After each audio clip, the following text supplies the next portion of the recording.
The frontier world of ***Tarnis for *** was quiet in the way only forgotten planets could be. Red deserts stretched to the horizon, broken by lonely mountains and the scattered wreckage of old mining rigs. To most, it was a wasteland. To Ethan Cole, it was home. A former engineer turned scavenger, Ethan spent his days knee-deep in rust and sand, coaxing old machines back to life just long enough to trade them for food and water. It wasn't glamorous, but it was peaceful. At least, it had been. That morning, while picking through a collapsed relay station, Ethan heard it, a faint sound carried on the wind. Not the whine of machinery. Not the call of wildlife. A cry. Weak. Desperate. He followed the echoes into a ravine where shadows clung like secrets. There, half buried beneath rock and blood, lay a figure unlike anything he'd seen before. Tall, slender, with skin faintly luminous under Tarnis's twin suns. Her eyes, alien and wide, snapped open when he approached. Fear and pain radiated in equal measure. Before Ethan could speak, a sharp crack echoed across the cliffs. A blast seared past him, turning rock to molten glass. Raiders. He glimpsed them on the ridgeline, mercenaries in scavenged armor, their rifles trained on the girl. "Damn it," Ethan muttered. "Always on the one day I leave my rifle at home." Instinct overrode hesitation. He lunged forward, dragging the girl into cover as shots rained down. His mind raced. The only weapon he had was a jury-rigged plasma cutter, more tool than gun. But tools had always been his specialty. With a flick of his wrist, the cutter hissed to life, spitting a blinding arc. He slashed it across a fuel canister buried in the wreckage. The explosion roared up the ravine, fire swallowing the raiders' line. Silence followed, broken only by the girl's ragged breaths. Ethan crouched beside her, wrapping a torn jacket around her wounds. "Easy," he said, voice low, steady. "You're safe, at least for now." Her hand gripped his arm with surprising strength. Through broken words and trembling lips, she whispered something he almost didn't catch. "They will come." Ethan frowned, staring at the smoking ridgeline. Whoever they were, he had just stepped into a storm far bigger than he realized. 3 days passed in uneasy silence.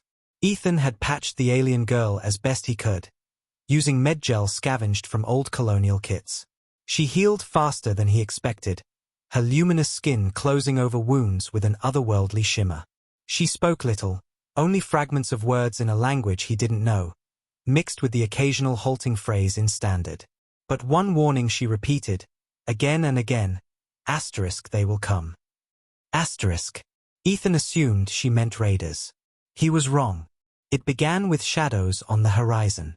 Shapes moving against the twin suns, tall figures striding across the desert in a formation too precise for wanderers. As they drew closer, Ethan realized his shack was about to host the most surreal sight of his life. A line of women. Dozens of them. Alien, like the girl he had saved, but each carrying themselves with a regal strength. Their armor was elegant yet practical, adorned with markings that shimmered like constellations. Some carried spears that crackled with energy, others curved blades etched with symbols that seemed to shift in the light. The girl, her name, he had learned, was Kyra***, stirred at the sight of them. She rose to her feet, leaning against the wall for balance, and uttered a single word that carried both relief and dread, ***sisters.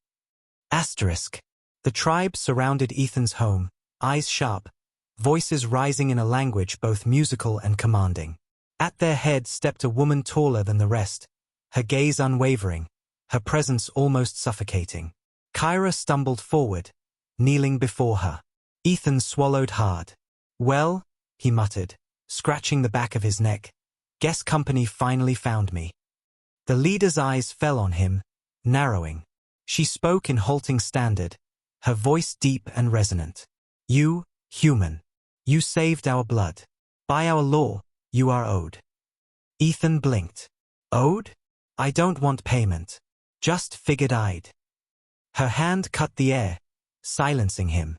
Behind her, the other women murmured, some with curiosity, others with suspicion. The leader stepped closer, eyes glinting like steel under fire. Not payment. Bond. Ethan felt his stomach drop. Whatever he had stumbled into, it wasn't gratitude. It was obligation. And judging by the way the tribe of warriors filled his yard, obligation was about to get very complicated.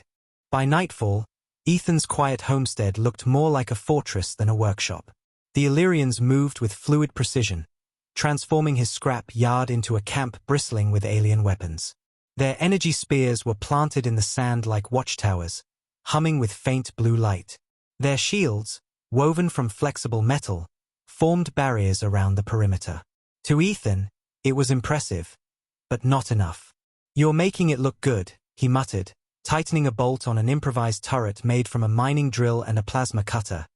But good-looking won't stop raiders. Kyra crouched beside him, her luminous eyes curious as she watched him weld pipes together. "You build from scraps," she said, the words still clumsy but stronger than before. "Scraps keep me alive," Ethan replied. He flicked the switch, and the turret whirred to life, spitting sparks. "And with luck, they'll keep you alive too." Before she could answer, the desert trembled with the growl of engines. Lights flared on the horizon, dozens of them. The raiders had returned, and this time, they brought numbers. The first blast ripped across the sand, slamming into the Illyrian shields. Energy rippled, holding barely. Then the battle began. Illyrian warriors surged forward, spears crackling as they clashed with armored raiders. Their movements were elegant, like dancers in a deadly rhythm. Ethan, meanwhile, worked the shadows, triggering traps he'd planted. Nets rigged with electric charge, canisters bursting in controlled explosions, drones patched together from salvaged parts swarming like angry wasps. "Nice shot," he shouted as an Illyrian spear tore through two raiders at once. "Nice trap," Kyra shot back, smirking as another fell into one of his mines. For a moment, human improvisation and alien precision blended into chaos that actually worked. The raiders faltered, unprepared for resistance this fierce. But then their leader appeared, a hulking figure in scavenged exo-armor, wielding a plasma cannon like a toy. His shot leveled half the barricade, scattering Illyrians across the sand. Ethan gritted his teeth. He had one trick left, a fuel tank rigged with remote detonation. He sprinted into the open, drawing fire, heart pounding. The exo-raider took the bait, tracking him. Ethan hit the switch. The explosion lit the night like a second sun. Raiders screamed as fire swallowed them. When the smoke cleared, silence reigned. The Illyrians stood blooded but alive, their leader raising her spear in salute. Kyra looked at Ethan, breathless. "Protector," she whispered. And for the first time, Ethan realized the title was more than a word. It was a role he could no longer walk away from. The morning after the battle, the desert was quiet again, broken only by the hiss of smoldering wreckage. Ethan moved among the ruins, tightening bandages and repairing damaged equipment. He expected the Illyrians to gather their wounded and leave. Instead, they lingered, watching him, whispering to one another in their musical language. At last, the tall leader approached.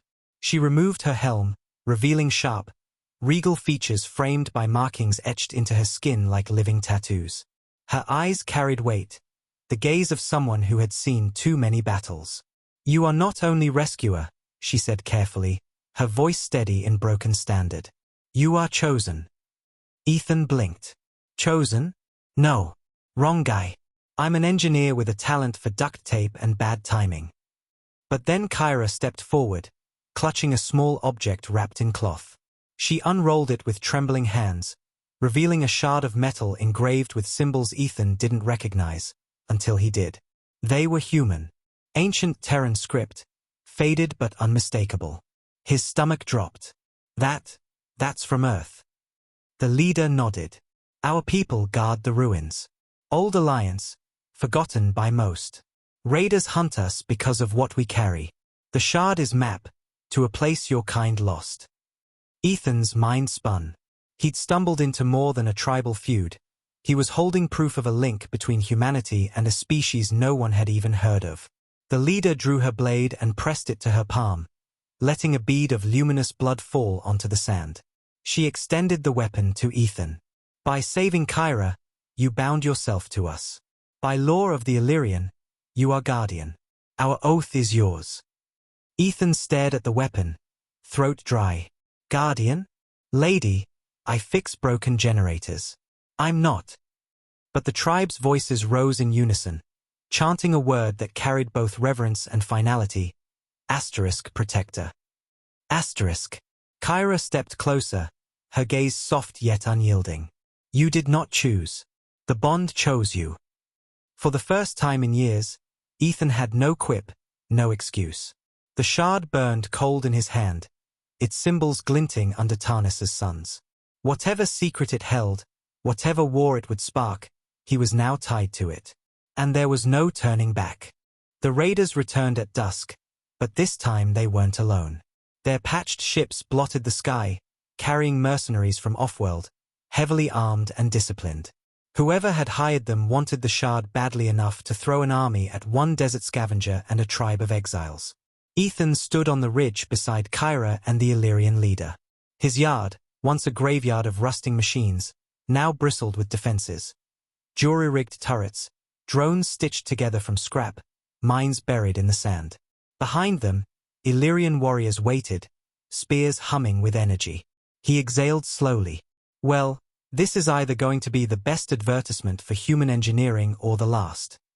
The attack began with fire raining from the sky. Raiders screamed across the sands on skimmers, cannons blazing. Ethan's traps sprang to life, electric nets dropping from drones, fuel canisters detonating in controlled bursts, sand turned into glass by sudden firestorms. The Illyrians moved like shadows, weaving between explosions, their chants rising above the roar of battle.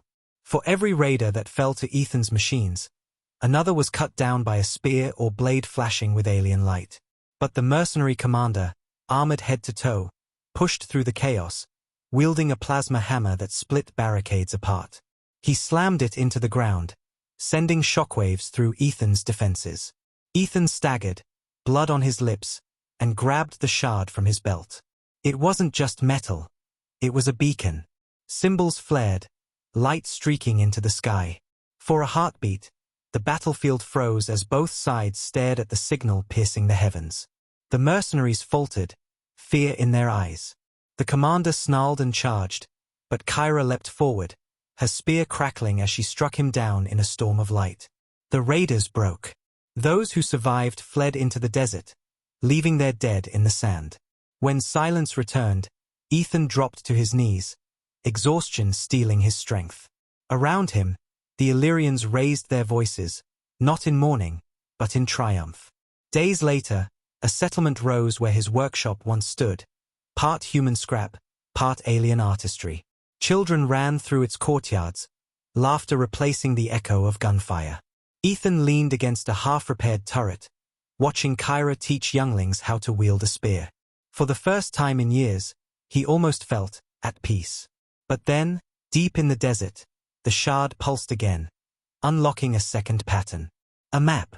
Not to Tarnis. To something far beyond. Ethan sighed, rubbing his face. Figures. I save one girl, and now the galaxy's knocking.